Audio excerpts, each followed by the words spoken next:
días a todos. Una semana más estamos con el podcast de Colima para hablar de contenidos, sobre todo para hablar con nuestros autores, y en este caso, más que un autor, es un gran protagonista del libro Protagonistas del Management Español. Aquí lo tenéis, es un libro que sacamos hace un tiempo de María Victoria Rojas, fantástico.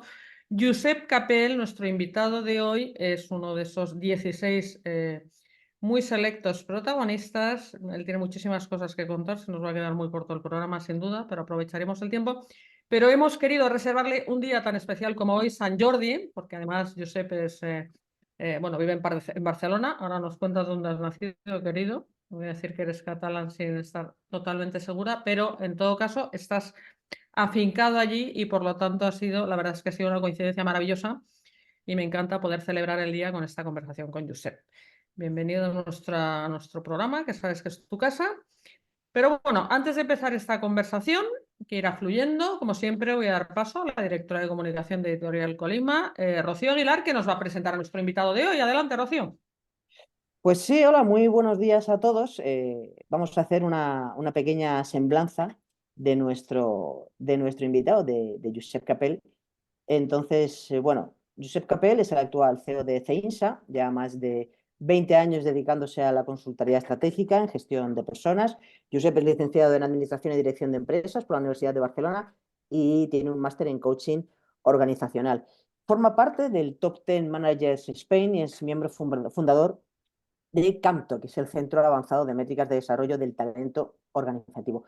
Actualmente es profesor también en el Máster de Dirección de Recursos Humanos de la Universidad Autónoma de Madrid, en el MBA Executive de la UPV y EHU y en Galicia Business School. Es conferenciante en diferentes foros, en escuelas de negocios, colabora como experto en capital humano en diferentes organismos públicos y escribe artículos técnicos y de opinión en revistas especializadas como Ejecutivos, Observatorio de Recursos Humanos, Equipos y Talento, Dirigir Personas o Capital Humano, precisamente en la que es el responsable de contenidos del área de compensación. Precisamente en la segunda edición de Los Imprescindibles del Management aparece como una de las 10 personas de referencia del management en España. Hace un par de años, en 2022, Josep Capel recibió el premio Javier Fernández Aguado por su búsqueda de la excelencia profesional basada precisamente en el pensamiento de Javier Fernández Aguado, que es alguien que ya ha estado por aquí. Y por supuesto, como bien nos decías, Marta, es uno de los protagonistas del Management Español, ese magnífico libro editado por Colima, que recoge el punto de vista de las diferentes aportaciones al management de 16 profesionales de diversos sectores que van desde el deporte de alto nivel, la consultoría, altos directivos, emprendedores y todo ello compuesto, recogido, mimado incluso por María Victoria de Rojas. Ahí lo dejo y en un momento pues Josep y Marta van a hablar más, van a hablar en profundidad de todo esto. Bueno, muchas gracias, Rocío. Solo para aclarar algunas cuestiones, la plataforma Top 10, de la que ha formado Josep pues, muchos años parte, ya no existe, pero ahora tenemos un nuevo proyecto, digamos, que ha retomado todo lo que se hizo en esos tiempos, que se llama Protagonistas, la plataforma Protagonistas, de la que Josep, evidentemente, forma parte como no podía ser de otra manera. Pero bueno, te voy a invitar a que pinches una vez más nuestro book trailer del libro de Protagonistas del Management para irnos ambientando y empezamos a hablar.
Querido Josep, qué ilusión me hace que nos hayamos encontrado el día de San Jordi, de verdad.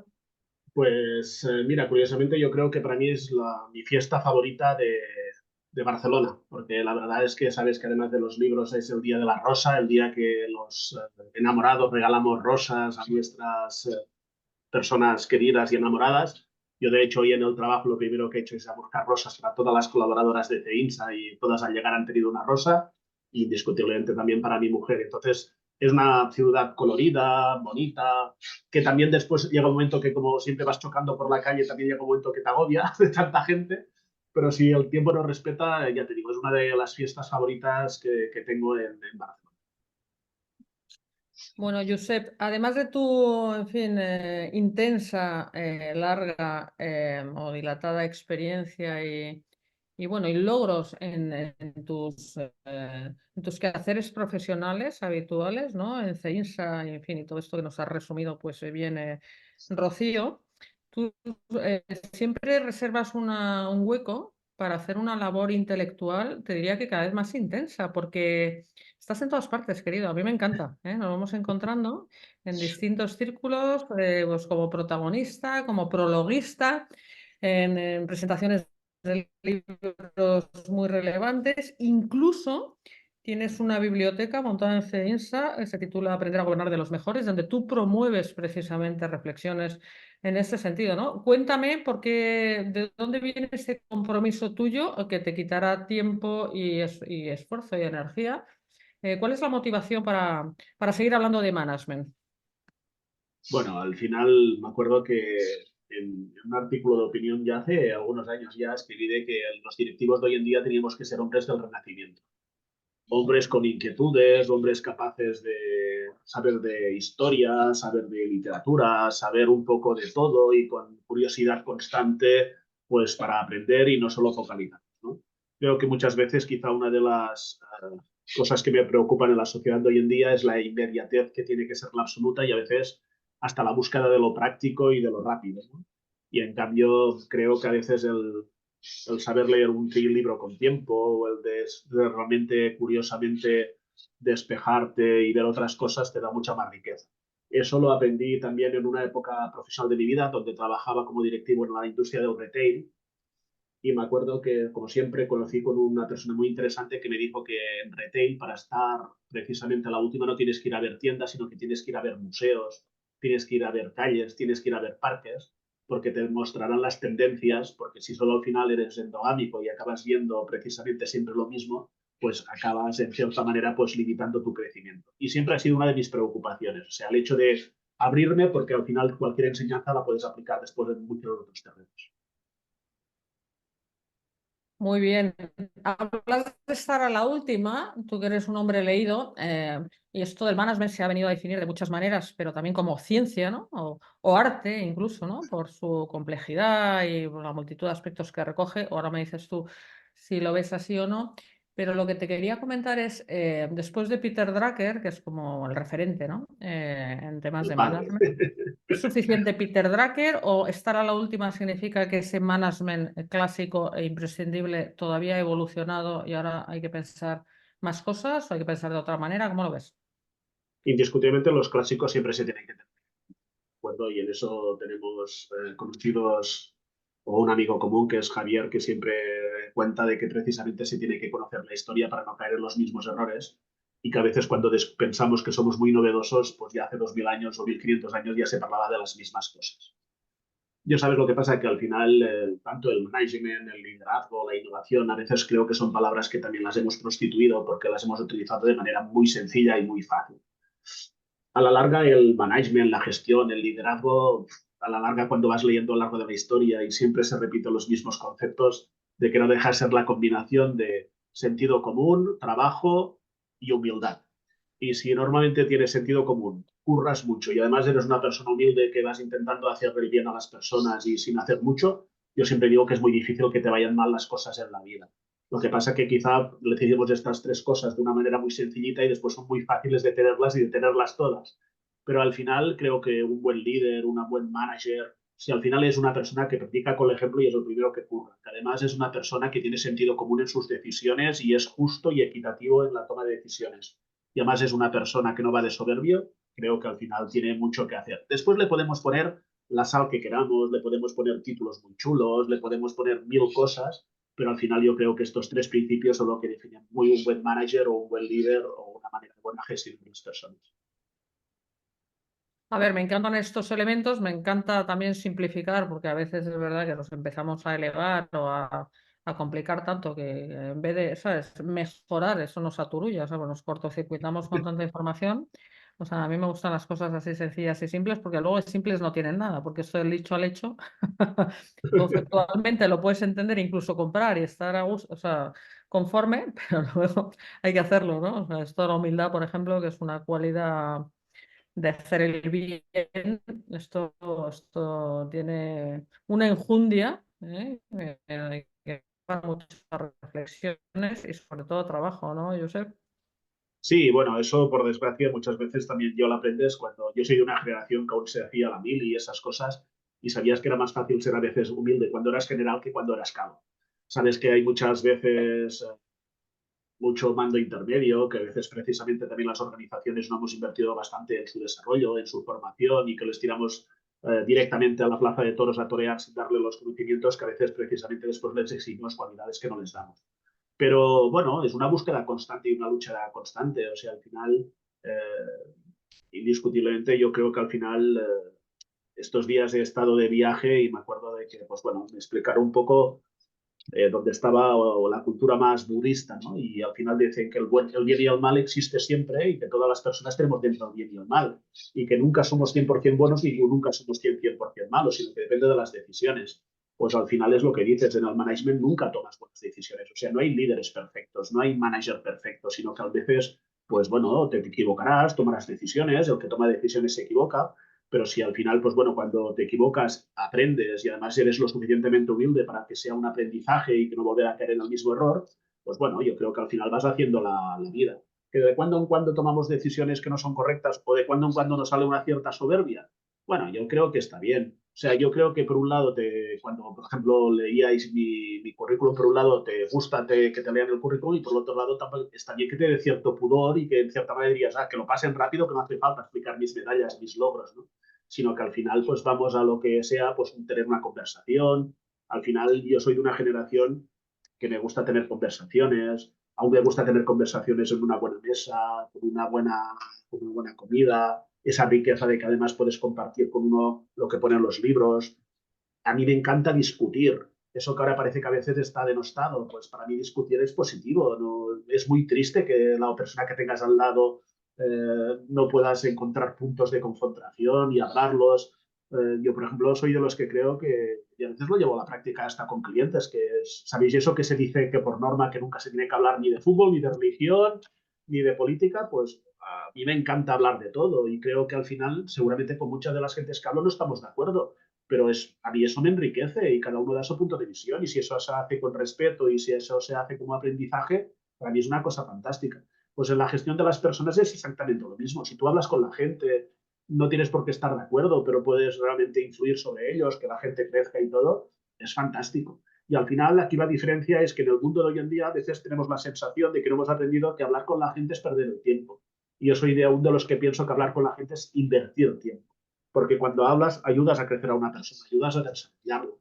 Y precisamente creo que una de las enfermedades de hoy en día de la sociedad que tenemos es que hablamos poco. La gente joven ve demasiado TikTok y lo que tendría que hacer es hablar más delante de una cerveza o hablar en cualquier momento y compartir y realmente tener una mentalidad abierta para poder aprender. Bueno, doy fe de que, ¿sabes? A ti te gusta hablar, hablas muy bien. A mí me encanta que participes en los foros en los que yo estoy, de mis libros o de otros donde hemos coincidido. Próximamente vamos a tener una gran presentación, tenemos en cartera, que la digo ya, que es el 21 de mayo, entrevista a Stalin de nuestro querido amigo y admirado Javier Fernández Aguado. Estaremos juntos allí, porque tú eres el protagonista de ese estupendo libro y lo vamos a disfrutar un montón. Bueno, ha salido otra cosa ya en esta precisamente conversación, valga la redundancia, que es pues, la importancia que le das tú a hablar con las personas, a las conversaciones. Entonces, fíjate, me venía la reflexión de estos tres elementos del management que has elegido: sentido común, trabajo, humildad, metidos en esa coctelera en sus distintas dosis de importancia, crean un estilo de liderar Ese estilo de liderar, tú como experto en personas, pues digamos que una forma de aterrizarlo sería, como bien dices, hablar con las personas. ¿Qué más aspectos hay relevantes? ¿En qué, o sea, cómo luego esto da forma a un estilo u otro? Por ejemplo, la personalidad de cada uno. ¿Qué más? O sea, ¿qué se te ocurre aquí comentar? Josep? Sí, a veces el problema que tenemos en estas cosas siempre es global. O sea, tú al final, cuando eres directivo, a veces tienes que tomar decisiones y no esas decisiones nunca no se tienen que comentar ni se tienen que hablar porque son decisiones empresariales. O sea, esa famosa soledad del directivo que todos hemos sentido a veces, yo creo que todos la hemos llevado encima de la espalda y es una de las cosas que yo creo que con el tiempo aprendes a llevar, pero que más cuesta llevar, ¿no? De que al final las decisiones las tienes que acabar llevando tú. O sea, al final, por eso digo, por eso he dicho lo del bien y del mal, porque creo que tampoco no hay una fórmula absoluta que funcione. O sea, a mí me gusta muchas veces hablar, pero hay cosas que sé que no las tengo que hablar, porque al final soy yo el que arriesgo mi dinero, soy yo el que tomo las decisiones y si yo considero que ahora, por ejemplo, hemos abierto oficinas en Portugal porque tenemos que internacionalizarlos, bueno, pues eso puedo pedir la opinión, pero al final la decisión final la tiene que tomar el directivo y por eso es así. Entonces, al final yo creo que siempre es tomar su punto justo. A veces en según qué momento, si para un directivo que escuchara mucho y hablara mucho, pues igual no estaría tomando decisiones. Entonces siempre, ¿sabes lo que pasa? Que el equilibrio siempre es para mí la parte importante. Tienes que tener tiempo para escuchar, tienes que tener tiempo para hablar, pero también tienes que tener tiempo pues, para ser ejecutivo como se le exige a una persona. Y a partir de aquí, el ejecutivo también tiene que dedicar mucho tiempo a analizar muy bien los datos. Sabes que los ejecutivos a veces tenemos una enfermedad de que pegamos todos de optimistas. O sea, cuando hacemos las previsiones, hacemos los Excel, siempre pensamos que nuestras ideas son tan buenas que siempre vamos a crecer mucho más de lo que nos esperamos, que siempre vamos a hacer, ¿no? Y aquí hay estudios de que precisamente a veces la mayoría de los directivos pecamos de optimismo. Y entonces, pues bueno, al final siempre, yo quizá porque vengo de la compensación y he aprendido a hacer tres escenarios. Siempre hago el escenario optimista, sabiendo de que voy a ser optimista, el escenario pesimista y después hago el probable y veo realmente lo lejos que estoy de cada uno y entonces realmente pues también tenemos que preparar, o sea, al final no, tampoco me gustaría pasarme de humanista, o sea, está muy bien ser el liderazgo, está muy bien el manager, pero el directivo tiene que ser ejecutivo y tomar decisiones y mirar muchos datos y también tener una responsabilidad. Yo cada vez que nosotros en CINSA ya somos unas 30 y pico personas. Yo a veces cuando tomo decisiones, a veces sí que también tengo en cuenta cómo puede afectar la vida de estas 30 y pico personas si la decisión es equivocada, porque quieras o no, también tienes una responsabilidad social con tu equipo. Y entonces, pues bueno, busquemos el equilibrio entre la parte humanista, pero al final no olvidemos de que un directivo tiene que dirigir y tiene que crecer y tiene que tener una responsabilidad respecto a su empresa y su organización. Me gusta mucho que traigas esto a colación porque creo que no se explicita lo suficientemente, porque es verdad que estos son conceptos, como bien dices, de personas, humanistas, en general asequibles a cualquiera, pero es verdad que los números, yo me paso el día, o sea, es que si no, no puedes tomar unas decisiones aterrizadas, si no tienes los números en la mano de lo que ha pasado, o sea, serías muy insensato y a dónde quieres ir, o sea, los números reflejan al final realidades materiales que al final, queramos o no, es donde estamos ahora mismo inmersos, ¿no? Somos empresas, entonces al final nuestra responsabilidad es, yo siempre digo, de siendo también sólido y siendo también en cierta manera responsable socialmente, que creo que eso hoy en día todos lo tenemos que llevar en la mochila, pero el objetivo de CEINSA es crecer, es hacer las cosas bien. Al final yo creo que en ese sentido intentas implicar a todos los colaboradores en ese proyecto para que sea motivador para todos, pero indiscutiblemente tienes que tomar muchas decisiones y muchas decisiones tienen que estar basadas en números, en datos, en análisis, y eso es así. No siempre puedes tomar las decisiones desde un punto de vista humanista. Lo que pasa es que es verdad que la parte humanista yo creo que es una mochila que si la tienes siempre en cuenta te ayuda a tomar las decisiones, pues también teniendo perspectivas, es lo que dices. Yo no tomaré nunca una decisión que sea tan arriesgada que pueda poner en peligro el empleado de mis trabajadores.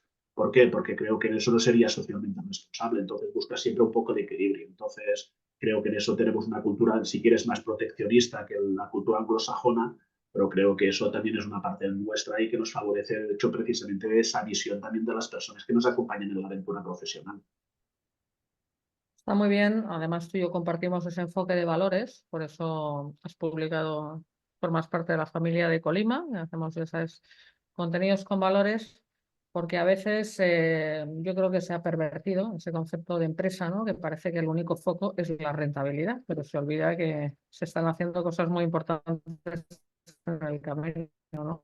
La rentabilidad forma parte del medio forma parte de la necesidad, la sostenibilidad. A ver, es justa y legítima, pero si solo ponemos el foco ahí, pues nos vamos cargando muchas cosas muy importantes, el espíritu de las personas, la motivación, etcétera, etcétera, ¿no? Yo creo que la mayoría de empresarios, al menos los que conozco yo, empresarios familiares o empresarios que han comenzado, yo creo que al final todos buscamos un crecimiento, pero lo buscamos a largo plazo y sostenible. O sea, yo creo que yo no tengo una cultura del pelotazo de crecer, no, porque sé que a veces es inasumible. Ahora te gusta crecer, te gusta hacer cosas, tienes mentalidad de empresario y es que yo creo que es la única manera. Yo siempre lo digo, si no tendría esa mentalidad, me hubiera quedado yo solo con una persona o dos como mucho, dando mis clases, escribiendo mis libros, haciendo mis proyectos, y seguramente hasta me ganaría la vida mejor al que ahora y más tranquilo. Pero a mí me gusta ser Me suena esa reflexión personal. Pero a mí me gusta ser empresario, me gusta crecer, me gusta arriesgarme, me gusta abrir nuevos mercados, cómo puedo llegar a empresas más grandes. Y creo que eso, bueno, es la definición de un empresario, ¿no? Si no, ya te digo, me dedicaría pues a otras cosas, pero al final yo eso lo he tenido siempre claro. Quiero que la empresa crezca y un empresario que creo que no quiere que su empresa crezca, quizá no es no es una persona que se considere o se defina como empresario. Al final, la rentabilidad sostenible, y yo siempre me gusta ese concepto, sea sostenible en el tiempo, ese crecimiento continuado, para mí eso forma parte de mi ADN y creo que eso, el día al revés, te diré que el día que deje, pues seguramente será momento de vender la empresa o de dedicarme a otra cosa, que espero que tarde en llegar, que por ahora estoy disfrutando mucho. Muy bien, sí, sí, a veces es que uno se tiene que cuestionar muchas veces porque el camino a veces se pone así muy espeso, pero es verdad que el que no está en este camino de la empresa no sabe la maravilla, la satisfacción personal que es crear un proyecto, es lo que es crear en sí mismo, ¿no? Bueno, La y, capacidad di la parte mala, Marta, también, las horas de no dormir por la noche, el despertarte a las 4 de la No, mañana y no, no. pensar en un proyecto Es y no un volver a pegar. camino muy arduo que yo no recomiendo a todo el mundo. O sea, hay que tener sin Claro. duda unas cualidades de, como ahora está de moda esta palabra, la resiliencia, hay que ser perseverante, hay que tener un foco claro. Si no estás muerto antes de empezar. Es más Sí, duro de lo que es mucho más duro de lo que te cuentan, ¿eh? no, yo siempre digo que es durísimo, lo que pasa que yo cuando lo pongo en la balanza la satisfacción pesa mucho más. O sea, el hecho de poder crear, de ver que cumples los objetivos, que definiste una línea hace unos años, un propósito, ahora que se pone tan de moda, pero algunos ya lo diseñábamos años antes y que sabías dónde querías llegar, aunque el camino fuera tortuoso y que ves que se va cumpliendo, a mí me llena de satisfacción y creo que es uno de los orgullos. Y al final yo creo que todos tenemos un pequeño corazoncito de que también nos gusta dejar una cierta herencia y sabes que al final esto te pasa con Colima y a mí yo heredé CEINSA del fundador, pero ya después lo hemos hecho mucho más grande, pues al final sabes que el día que decidas, pues también has dejado un poquito de ti en un sitio y eso yo creo que también a todos nos marca, ¿no? Yo creo que al menos yo, la educación que también recibí, que es muy importante de tus padres, de lo que has visto, de los ejemplos, ese hecho de currar duro, de dejar una buena sabor y tal. Yo siempre, en eso no sé si, y ahora cambio un poco de tema, pero por ejemplo, en el hecho de ser empresario, yo siempre he pensado de, ¿sabes eso que te dicen? ¿Qué epitafio te gustaría que estuviera el día que te mueras en tu tumba, ¿no? Y yo siempre he pensado que me gustaría haber pasado por la vida y que me pusieran que aquí hay una buena persona, aquí hay un buen tipo. O sea, he crecido, he trabajado, seguramente he pisado algún callo sin quererlo o queriéndolo porque alguna vez a veces tienes que hacer, pero en el fondo siempre me ha guiado ser buena gente, tener buenos amigos, amigos viejos, que puedas llamar a cualquier sitio y tengas una buena conversación. Y al final eso también me ha guiado en la vida, pero curiosamente me ha guiado como persona, me ha guiado como empresario. Siempre me luzco de que tengo grandes amigos, clientes que ya no son clientes, que lo han superado, que van cambiando de empresa y te mantienes la relación, que a veces hasta te llaman por un tema personal. Y yo que en sus momentos decía que nunca tenías que mezclar el trabajo con cosas personales, has pasado esa barrera porque les tienes cariño y entonces al final es lo que dices. A mí eso es lo que me llevo, ¿no? Yo siempre digo con orgullo que la crisis famosa del 2008-2014 yo creo que teníamos clientes que nos compraban pequeños proyectos que no sé si les hacían falta, pero creo que era su granito de arena para que pudiéramos sobrevivir, porque realmente las consultoras lo pasamos muy mal en esa época, porque al final somos muy reactivos a las evoluciones del mercado. Entonces, al final dices, oh, ese cliente que en ese momento se acuerda de ti, que te pide un proyecto pequeño y que todo va sumando y que eso te permite sobrevivir, eso es una de las cosas que siempre me da satisfacción. También me da vender proyectos muy grandes, pero curiosamente a veces te da satisfacción más ese cliente que sabes que te ha ayudado en un momento dado o que ha confiado en ti, que no a veces los grandes proyectos que pueden venir y se pueden marchar. Bueno, me encanta oírte, creo que has puesto el dedo en la llaga, porque esto que, como lo has dicho de esta manera, que seguramente sea el motorcito que tenemos los que nos gusta hacer empresa, esto de he crecido, ¿no? O sea, bueno, lo tuvieras solo en cartera vas creciendo, pero vamos, si lo tienes claro que estás creciendo, es más, si sientes la responsabilidad de que los talentos, pues, ¿sabes? Pues has recibido, los puedes poner en uso al servicio de un proyecto y al final de los demás, ¿no? Pues al final yo estoy contigo, o sea, lo que destila de todo eso es, entre tantos otros valores o logros, el logro personal de haber hecho el bien, ¿no? De ser bondadoso, porque si pierdes eso de vista, al final, yo creo que la gente tiene esas famosas crisis, esos cortocircuitos, cuando por algún modo, ¿sabes? Por no haber hecho paradas de reflexión. Y sin darse cuenta, como se pasan los años y todos vivimos en este vértigo, ¿no? De lo rápido que va todo y estamos en el hacer y en el hacer, el día que te haces las preguntas te das cuenta que te encuentras en un lugar muy alejado de donde tú pretendías en la juventud, donde quiero pensar que todo el mundo es bastante idealista y tiene un sueño que cumplir, ¿no? Y por el camino de lo práctico a veces pues a algunos se les va olvidando y pueden encontrarse a cierta edad pues con un vacío precisamente por no haber cuidado ese pequeño sueño o no haberlo cultivado, ¿no? Al final, mira, tú antes lo has dicho que has utilizado una de las palabras de moda, la resiliencia, pero yo al final es un poco casi como siguiendo a Darwin, ¿no? Es la capacidad, no sobrevive el más fuerte, sino sobrevive el que mejor sabe. Yo creo que una de las cosas que siempre me he enorgullecido es que soy capaz de adaptarme a las cosas y a las circunstancias. Y cuando te van bien tienes que saber tomártelo en medida. Y si van mal, pues también te lo tienes que saber tomar en medida y saber sobrevivir y adaptarte a las circunstancias. Quiero decir, al final yo creo que a mí que soy un buen gastrónomo, ahora no se me ve, pero soy una persona con mi peso y tal, tienes que saber comer en un restaurante de 3 tenedores y de rechupete y te tienes que saber disfrutar igual en una taberna con un bocata de tortilla de patatas y una cerveza, que es algo fantástico. Y el día que no sabes disfrutar con la taberna y el bocata de tortilla de patatas o de jamón y una buena cerveza y no sabes disfrutar también con un 3 estrellas Michelin, pues tienes un problema. Mientras sepas igual eso y sepas ser igual de mantener una conversación sin ofender, como digo yo, con una persona humilde y con un ministro, pues mientras tengas eso claro, la vida va bien. Y si las cosas van bien, las aprovechas. Y si no van tan bien, pues aprovechas otras cosas. Y al final yo creo que es lo que tendríamos que tener todos muy claros. Una de las cosas que me preocupa mucho de la juventud de hoy en día es que yo creo que tienen bastante poca tolerancia a la frustración. O sea, yo creo que me preocupa ver pues, muchas enfermedades relacionadas con el tema de las dietas, con el tema de anorexia, la gran cantidad de suicidios que hay de gente joven. Y creo que muchas veces, por desgracia, nosotros no sé por qué somos de una generación, la generación X famosa, que creo que tenemos una cierta tolerancia más a la frustración y somos más capaces de adaptarnos y de adaptarnos a las circunstancias.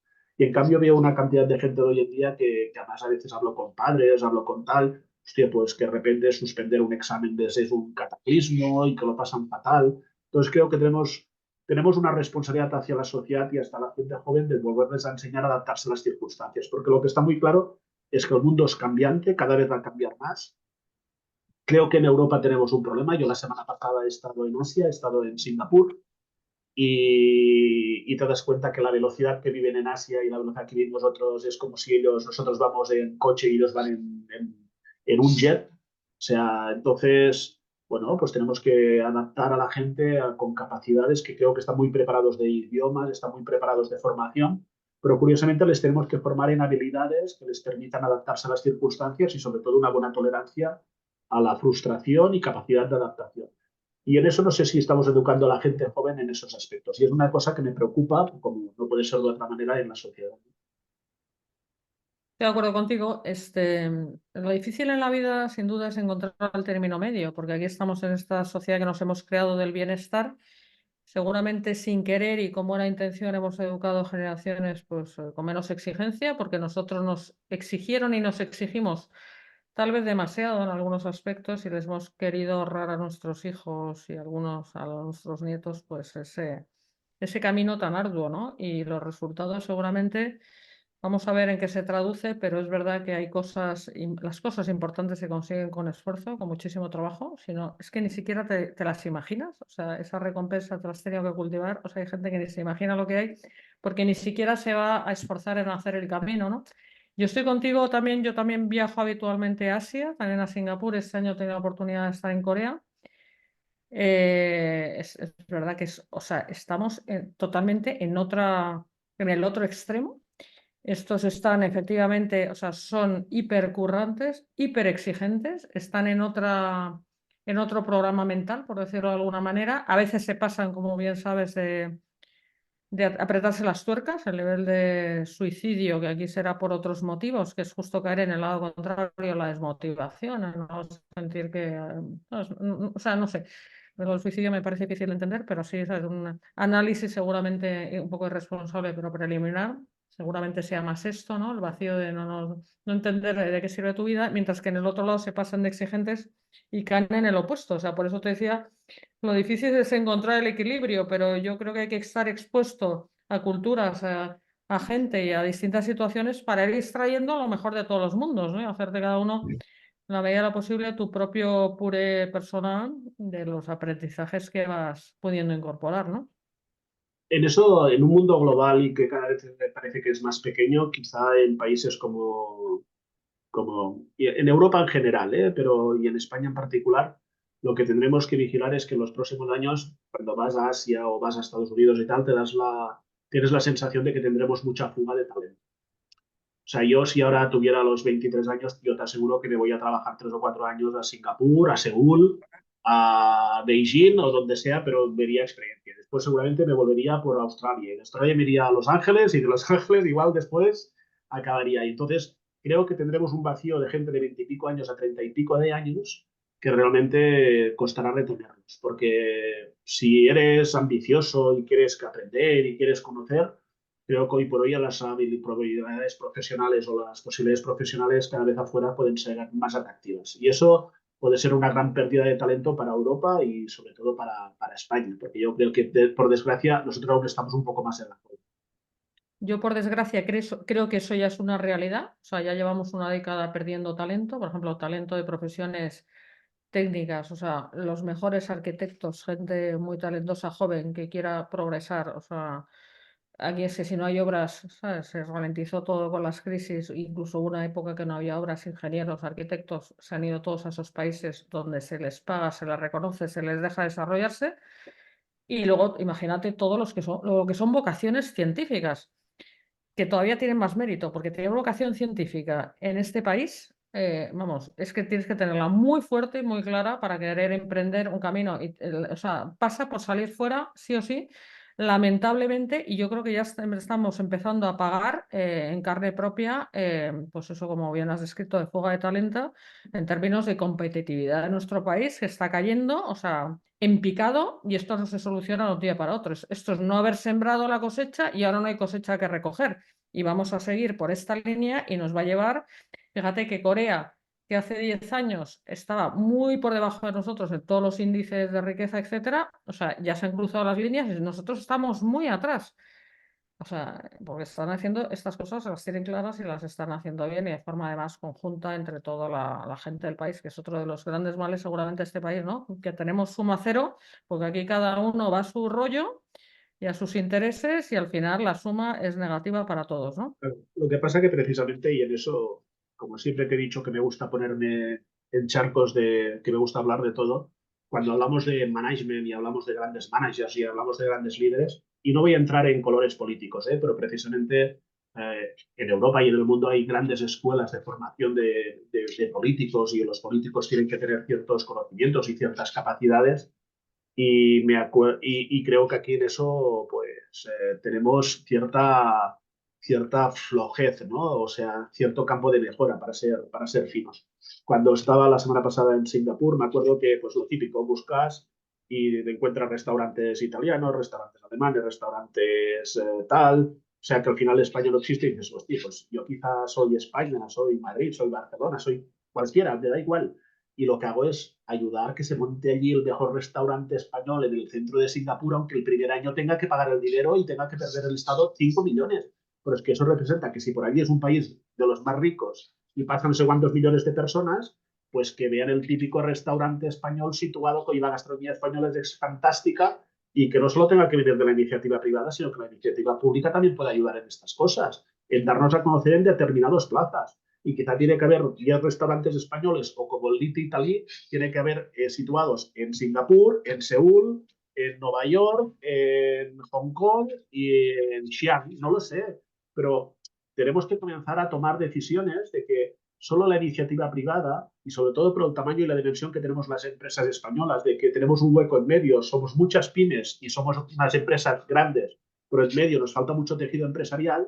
Si no vamos a favorecer todo eso y la función pública favorece todo eso, el futuro empresarial de España puede llegar a ser muy complicado, porque realmente competir con monstruos será muy difícil. O sea que al final muchas veces lo que te acaba asustando es que crees que dentro de 4 días la mayoría de las empresas rentables de España no serán en manos españolas. Las empresas pequeñas tendrán pocas posibilidades de crecer, y la que quiera crecer tendrá que venderse o tendrá que aliarse con empresas de fuera. Entonces, creo que tendríamos que hacer una reflexión, y cuando hablamos de management y cuando hablamos de liderazgo, tendríamos que ser exigentes y exigirlo en todas las líneas realmente de llevar este país a otra dimensión.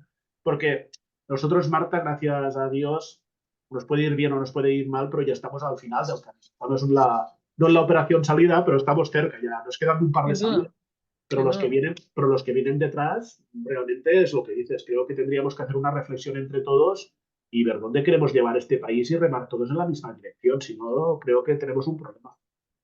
Yo creo que son muy buenos ejemplos, tanto Singapur como Corea, que te digo que he conocido recientemente el modelo y me parece, ¿sabes? Tiene su propia idiosincrasia, no es exactamente igual al de Singapur, pero sí que ha tenido el mérito que en 2 generaciones de no ser nada, fijándose en qué habían hecho bien otros y llevándolo a su propia, como te digo, a su propia cultura y forma de ser, etcétera, o sea, fijándose en el modelo japonés de empresas, en todo lo que funcionaba, tener unas claras líneas de acción que están funcionando y estar todos a una a conseguirlo. Entonces, sí que se puede, pero efectivamente, como bien comentas, tiene que haber, o sea, alguien, o sea, primero al servicio de los demás, ¿vale? Con un estilo de liderazgo que tenga claro que lo que está por encima de todo es el bien común, que creo que es algo que lamentablemente lo que carecemos ahora mismo en este país. ¿Eh? Y aguantamos, yo creo que este país aguanta porque también hay ese tejido empresarial de gente que se lo está currando mucho, igual que hay segundos mandos en política, técnicos muy buenos que saben hacer bien su oficio y así aguantan las instituciones. Total, De ahí para... totalmente de O acuerdo. sea, es mejor no tener líderes que tener líderes. Pero bueno, te quería, por movernos que va pasando el tiempo, te quería hacer una pregunta, ¿vale? Esa es una conversación, pero una pregunta, porque tú tienes mucha experiencia y me interesa mucho tu comentario al respecto. Hay estos grandes titulares que además son muy atractivos y que seguramente estén por algo. Por ejemplo, liderar en tiempos de incertidumbre. Es verdad que vivimos en tiempos de incertidumbre, los mercados, los tiempos se han acelerado, todo cambia rápidamente, el tema del cambio lo has mencionado. ¿Cuáles son para ti los grandes retos ahora mismo de los líderes en la gestión de empresas o los retos actuales, o sea, a lo que nos vamos a enfrentar al futuro? ¿Hacia dónde nos estamos moviendo, Josep? Mira, yo lo que me gustaría, a veces yo creo que en España pecamos un poco de Quijotes, ¿no? Llevamos ese San Benito de que parece que nos cuesta. Yo creo que tenemos que perderle el miedo a internacionalizar. O sea, yo creo que somos mucho mejores de lo que a veces nosotros mismos nos pensamos. O sea, yo cuando Seguro. veo otros modelos y trabajo con empresas multinacionales y tal, yo creo que no tenemos nada que envidiar en muchos temas de management, en muchos temas políticos, y ellos quizá lo que han tenido durante muchos años es un marketing que ha sabido venderse mucho mejor que nosotros. Y en eso yo soy de un pueblecito de una ciudad pequeña de Lleida, de agricultura, y siempre decía que teníamos las mejores manzanas, pero que los italianos, los puñeteros, venían con unas manzanas que no sabían a nada, pero las vendían mucho más caras y las vendían mucho más, con lo que te cabreabas. Entonces nosotros tenemos que mejorar nuestro marketing, tenemos que mejorar nuestra manera de vender, tenemos que perder el miedo al fracaso y tenemos que salir fuera. O sea, no tenemos que ser cómodos en pensar. O sea, yo, por ejemplo, lo de internacionalizarme es que para mí es básico. Igual mira bien, igual no mira bien, pero seguro que será un camino de aprendizaje. Y creo que a veces, en ese sentido, somos demasiado acomodaticios. Yo en eso tengo una envidia a los italianos. O sea, tú te vas a cualquier sitio del mundo, a una feria. Yo cuando años atrás, en otra época de mi vida, había tenido una tienda de material de pesca deportiva, imagínate. Pues tú, los mismos proveedores te lo decían, es que tú te vas a una feria al pueblo más pequeño de Rusia y la mitad de los stands son italianos. Y saben vender lo suyo y saben hacerlo perfectamente. Y nosotros, en ese sentido, es lo que te digo, no sabemos vendernos. Sí, tenemos la mejor gastronomía del mundo, la mejor. Porque sí, muy bien, la comida oriental, la comida todo lo que tú quieras, pero cuando llegas aquí, te comes un buen bocata de tortilla de patatas y de jamón y un buen pescadito, un buen arroz, se te abren los ojos de alegría. Aquí te puedes tomar un buen vino por 25 euros. Allí en Singapur, la misma botella de vino 150, que digo, no voy a tomar vino. O sea, tenemos que estar más orgullosos de nosotros mismos y tenemos que ser más valientes y no tenemos que tener miedo al fracaso. Y a las generaciones tenemos que decir que salgan afuera, pero salgan afuera con empresas de aquí, no a trabajar afuera, sino que creen empresas de aquí y que después vayan a buscar un negocio donde haga falta. Y que el hecho de ser un español en muchos negocios, tenemos que conseguir que sea una marca. Que a veces lo decimos, pero somos una marca a nivel turístico, somos una marca a nivel de tal, pero en muchas otras cosas aún estamos lejos. Entonces, creo que es un tema de valentía y de perder el miedo al fracaso. Que no somos, que no nos pasa la mano por la cara a nadie, que tenemos que sentirnos más orgullosos de nosotros mismos. Y eso no tiene nada que ver con la humildad. Una cosa es ser humilde y la otra cosa es ser falso humilde. O sea, humilde no quiere decir que no tienes que ir por sobre de nadie, pero tampoco te tienes que sentir inferior a nadie. Y creo que nosotros tenemos muchísimas cosas por aportar. Es lo que dices. Antes has hablado de Peter Drucker, pero es que si hablamos del pensamiento, parece que el liderazgo solo sirve en los libros anglosajones. Y en cambio tú sabes que en el mundo español y en el mundo latino hay grandes pensadores. Lo que pasa es que han tenido los mismos altavoces y los mismos focos y no se han sabido vender de la misma manera. Pero es que eso ya se tiene que acabar de una puñetera vez. Es que si no parece que siempre seamos ciudadanos de segunda. Yo ya me emociono, ¿ves? Ya me tocas cosas, Marta, que me aceleran y eso no puede A ver, ser. claro, yo te tiro de la lengua, por eso te tengo ahí, tengo que aprovechar. Pero Además, creo que tenemos que ser fíjate, valientes. Tenemos que formar líderes valientes. Tenemos que formar líderes que no tengan miedo al fracaso y que puedan irse a pegar. O sea, que está muy bien que un arquitecto se tenga que trabajar a construir a Seúl si allí hay dinero. Pero que antes de trabajar para una empresa de Seúl o para una empresa inglesa, que trabaje para una empresa española que te va a Seúl a montar un edificio. Solo faltaría. no, hay una cualidad que se te está ahora, ¿sabes? Expresando en ti, que es la pasión. Ah, sí. La pasión mueve montañas, cada uno tiene que encontrar la suya, pero es verdad que el exponerte a culturas, a mí por eso me gusta tanto viajar, es que me mueve las neuronas, si no se me quedan anquilosadas. Yo cuando vengo a un viaje de estos vengo como una moto de ideas, o sea, me estimula para lo mío, o sea, no quiere decir, como bien dices, que yo me vaya a ir para allá, aunque a veces también me dan ganas, ¿sabes? Te digo, cierro aquí todo, me voy para allá. Pero no, porque es verdad que este es el país que los de fuera lo saben y por eso están viniendo masivamente muchos a vivir aquí. O sea, que lo tenemos todo. Esto es un paraíso. Sí, sí, Pero estoy totalmente de acuerdo. hay que valorarlo y hay que potenciarlo, ¿no? Sí, por eso que sí que diría que los empresarios tenemos que ser más valientes, ¿eh? Y me pongo yo como ejemplo. Yo es verdad que uno de los ejemplos que no he puesto dentro de un líder o del management, y creo que es muy importante, también es la pasión. Y eso es verdad, y tú lo has identificado perfectamente. Yo soy una persona pasional, con lo que me gusta, con lo que hago. Difícilmente las cosas sin pasión se pueden llevar a término, porque la pasión es lo que a veces, una vez has analizado los números y tal, la última decisión la tiene que tomar el corazón a veces, ¿no? Pero tenemos que ser más valientes. O sea, es lo que dices. Por ejemplo, en consultoría tenemos dos retos por delante. Hacernos más grandes, o sea, al final tenemos que hacernos más grandes y después nos lo tenemos que creer y tenemos que tirar para adelante. O sea, podemos competir con el que quiera en conocimiento, en know-how. Es verdad que tenemos que aprender más idiomas, que eso ya sabes que por fuera es una de las limitaciones a veces que tenemos, que aún todos, o al menos yo, aún tienes el inglés ese de ir por casa que te defiendes, pero que aún no tienes ese inglés perfecto que a veces tendríamos que tener. Y las juventudes, gracias a Dios, yo creo que los idiomas lo tienen bastante más superado. Pero sobre todo le diría al empresario que sea valiente, que tire para adelante, que no tenga miedo de ir a ferias, que no tenga miedo de exponerse, que no tenga miedo de buscar colaboradores, porque al final yo creo que si no nos autolimitamos, y a veces está muy bien ser el rey de tu propio barrio, de tu propia ciudad, de tu propio país, pero que a veces fuera hay muchas posibilidades y que las estamos desaprovechando. Y que yo cuando conozco empresas, te aseguro, Marta, y eso no quiero que suene a soberbia, sino que cualquier empresa que conozco española puede competir en igualdad de condiciones o más que cualquier empresa situada en cualquier sitio del mundo. Porque a nivel de innovación, a nivel de capacidad de improvisar, a nivel de capacidad de aportar, de tomar decisiones rápidas, de buscar soluciones, creo que pocos caracteres o pocas personas conozco como en España gente capaz de llevar eso a término. Así es. Y déjame simplemente, porque me he quedado antes con ganas y luego la conversación ha ido cogiendo una forma que me estaba interesando mucho y por eso te seguía, pero que me he quedado con ganas de destacar otra cualidad que en ti admiro y que admiro en general en la gente que la tiene y que hoy no la vas a poder manifestar porque estamos en un entorno que nos estamos poniendo así como muy serios y todo, pero tú tienes un gran sentido del humor, que creo que es una cualidad de la gente inteligente y muy necesaria para muchas de las cosas que estás diciendo, porque te da perspectiva. O sea, ves las cosas con más ligereza, que es como son, si es que todo pasa. Ah, Entonces, sí, el tener ese punto sí, sí. humorístico, es decir, poderte reír de ti mismo, incluso de las situaciones, a mí me parece fundamental.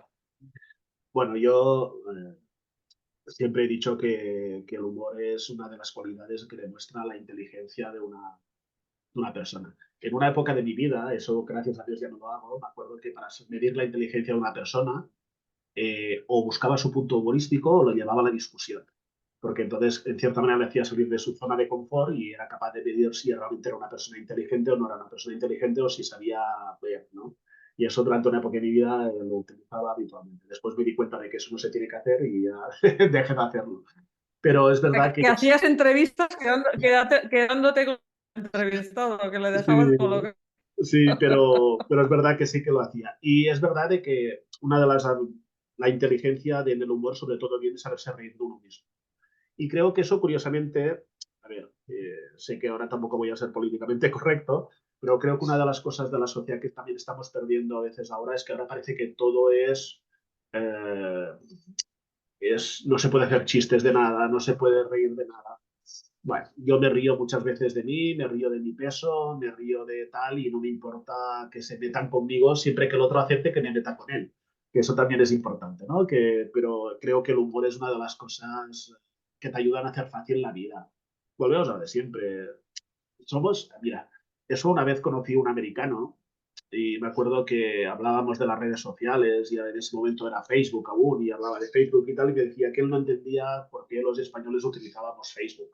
Porque él, que era, no sé si de los Nueva York, pues su familia vivía en Los Ángeles y el otro no sé qué, su hijo en Chicago y entonces tenían que estar conectados de alguna manera.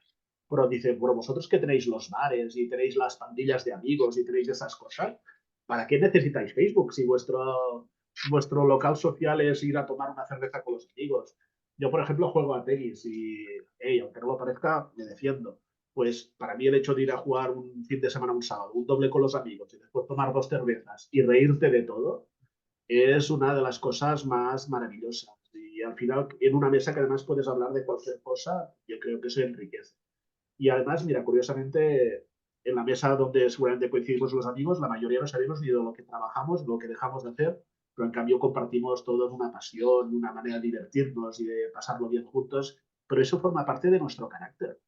O sea, tienes que trabajar duro, pero trabajar duro no quiere decir trabajar serio. O sea, tú puedes trabajar muy duro con una sonrisa y gastar una broma y hacerlo, y eso estoy de acuerdo. Forma parte de mi ADN y sabes que cuando hago alguna presentación, alguna cosa, intento ser poco pesado y también intento siempre dar alguna nota de algún comentario o alguna cosa porque creo que al final siempre es mucho más ligero y nos venimos a divertir a la vida. Si no, yo he venido a trabajar, pero trabajar de una manera divertida. No, te aseguro que no vengo a sufrir en la vida. Soy un disfrutón de la vida. Por favor, no dejes de hacerlo porque, ya te digo, yo estoy contigo, o sea, es que hay que divertirse, porque si es que no, si no, no merece la pena el camino. O sea, hay que disfrutarlo. Divertirse no quiere decir todo el día reírse a carcajadas, pero oye, también estaría genial reírse todo el día a carcajadas, por cierto. Sí, bueno, lo que pasa que entonces igual también perdería su gracia, ¿no? Perdería si... Yo siempre digo de que para saborear el verano... Mira, una de las cosas que de Asia, de Singapur, que no me gustaría vivir es porque todo el día, todo el año hace la misma temperatura. Yo siempre digo que, claro, a mí me gusta el verano porque existe el invierno. O sea, al final siempre digo que las monedas tienen dos caras y tienes que saber leer las dos caras y que las verdades absolutas no existen. Y eso es como el clima para mí. O sea, yo valoro el verano y valoro agosto porque me gusta que en diciembre haga frío. Y si hace falta me subo al Pirineo para ver la nieve, porque me gusta el invierno. Soy de Lleida, Lleida mucha niebla, mucho frío en invierno, y yo necesito el frío. Entonces, para saborear una cosa, creo que tienes que conocer la parte contraria. Si siempre ves lo mismo, o sea, vivir en un eterno verano no lo soporto. Vivir en un eterno invierno tampoco. Entonces, creo que tienes que estar momentos serios para disfrutar cuando estás contento y tienes que estar contento porque nunca puedes ser continuamente serio. Entonces, tú antes has utilizado una palabra que me encanta, que es la palabra equilibrio. ¿Vale? En compensación utilizamos la palabra equidad. Al final, lo que quiere decir es que el equilibrio, la equidad, la proporción justa de las cosas, el ver que realmente todo hay un poco de blanco y un poco de negro, creo que eso es lo que nos hace ricos y que nos hace disfrutar del día. Ya te veo una E detrás ahí, muy bien puesto detrás tuyo en el Sí, estante. sí. Por aquí tengo algunas cosas, premios de algunos trofeos, de algunas cosillas de que hemos recogido estos años. Oye, ahora te propongo para terminar de disfrutar, porque ya estamos agotando nuestra hora de conversación, voy a dar paso a Rocío con la sección de librería del programa, porque seguro que te has esmerado hoy en un día como este, Rocío, para hacer unas proposiciones muy interesantes de lectura. A ver qué nos traes. Bueno, pues buenas de nuevo, buenos días. La proposición fundamental es un libro de Josep, por supuesto. Bueno, dos en uno. Antes los has comentado, ¿no? Que es los que ha publicado a través de CEINSA, que se llaman Aprender a gobernar los mejores, que hizo una edición y tiene una segunda, por eso digo que es un dos en uno. En el primero que publicó, Josep proporciona pistas para afrontar las cuestiones que surgen en el día a día de las organizaciones a la hora de tomar decisiones y lo hace analizando la obra de 31 de los pensadores más notables de la historia de la humanidad, en una lista que incluye desde Aristóteles a Santo Tomás de Aquino, Nicolás Maquiavelo, Baltasar Gracián, estos clásicos que no por antiguos, sino por ser mundialmente reconocidos, como pueden ser Javier Fernández Aguado, Peter Drucker, José Aguilar o Michael Porter. Y en la segunda edición, en Aprender a gobernar los mejores dos, en este segundo volumen, el lector encuentra otras 500 reflexiones seleccionadas igual de medio centenar de reconocidas personalidades, analizadas de nuevo con profundidad y rigor para darle sentido y coherencia, reflexiones ya de deportistas como pueden ser Michael Jordan o Muhammad Ali, empresarios como Walt Disney, millonarios como Aristóteles Onassis o John Rockefeller, expertos dentro del sector de las startups como Tim Ferriss, referentes en inversiones como Ken Kiyosaki, aportación femenina como Coco Chanel o Mary Kay Ash, o también la dimensión espiritual de Eckhart Tolle o Neil Donald Walsh, también las historias de superación personal como Nick Vujicic o Helen Keller, o personalidades de la ciencia como Albert Einstein o Daniel Goleman. Aprender a gobernar los mejores, estos dos libros, proporcionan pistas para afrontar esas cuestiones que surgen en el día a día a la hora de tomar decisiones y todo, pues como bien decíamos, a través de los pensadores más notables de la historia de la humanidad. Y la segunda recomendación que quiero hacer hoy es un libro editado por Colima, está escrito por un deportista de alto nivel, también es uno de nuestros protagonistas, por cierto, deportista olímpico, líder del Tour de Francia, subcampeón del mundo, es Igor González de Galdeano, que publicó Pedaleando hacia el éxito, un libro en el que nos revela el paso a paso de una trayectoria exitosa en uno de los deportes probablemente más duros que existen, que es el ciclismo. Un deporte en el que es fundamental el trabajo en equipo, pero en el que el sufrimiento y el sacrificio se repiten constantemente. Pedaleando hacia el éxito es un análisis muy exhaustivo de toda su carrera y extrapola sus experiencias personales y profesionales para trasladar esas enseñanzas hacia la dirección empresarial. Os recuerdo el título, Pedaleando hacia el éxito, expone las similitudes que concurren en la trayectoria de un profesional de empresa con una responsabilidad sobre personas y un deportista de alto nivel, fundamentalmente porque esta práctica requiere un nivel de compromiso, un nivel de responsabilidad muy similar al que requiere la gestión directiva, el trabajo en equipo, la gestión emocional, equilibrio personal, humildad, disciplina. Son algunas de las claves que Igor González de Galdeano nos analiza en este libro. ese camino hacia el éxito, ese conquistar, es el mayor reto de cualquier profesional en cualquier ámbito, bien sea deportivo o bien sea en cualquier otro, se materializa en saber liderarse a sí mismo. Y estas son las recomendaciones de hoy, espero que os hayan gustado. Todos nuestros libros están en nuestra web, www.libreriacolima.com, y si estáis en Madrid nos podéis visitar en nuestra tienda física en la calle Covarrubias 28. Muchas gracias. Muchas gracias a ti, Rocío. Bueno, pues el que no supiera qué regalarse o qué regalar hoy, pues ya tiene algunas recomendaciones muy concretas y muy sugerentes de Rocío. Bueno, Josep, Si me hasta aquí hemos permites, llegado. Dime. Marta, voy a hacer otra recomendación. Sí, Tú lo has dicho antes, que voy a hacer la recomendación de entrevista a Stalin, porque qué librazo. es que además creo que a veces hay figuras históricas que quizá todos tenemos a ciertas ideas o preconcebidas o ciertas cosas, y creo que allí Javier ha hecho un ejercicio de intentar hacer una entrevista como haría un periodista, pues para conocer en profundidad el pensamiento de una persona histórica, de una persona que realmente, bueno, pues si pusiéramos una lista de las 10 personas quizá más conocidas por diferentes causas, seguramente estaría Stalin. Y creo que es acercarnos al pensamiento de un gran desconocido. Y realmente, bueno, hacer el prólogo para mí ha sido un privilegio, ya espero el día 21 para la presentación, pero creo que lo añadiría como lectura recomendada, porque creo que precisamente son de esos grandes desconocidos, que todos sabemos quién es Stalin, pero seguramente pocos conocemos en profundidad su pensamiento, y creo que es una oportunidad fantástica. Pues me parece fenomenal que lo hayas dicho. Yo creo que es una lectura esencial.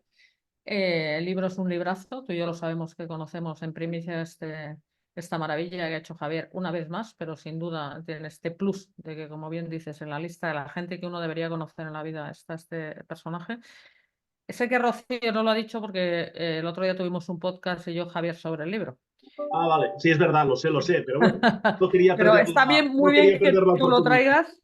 Exacto, en un día como hoy.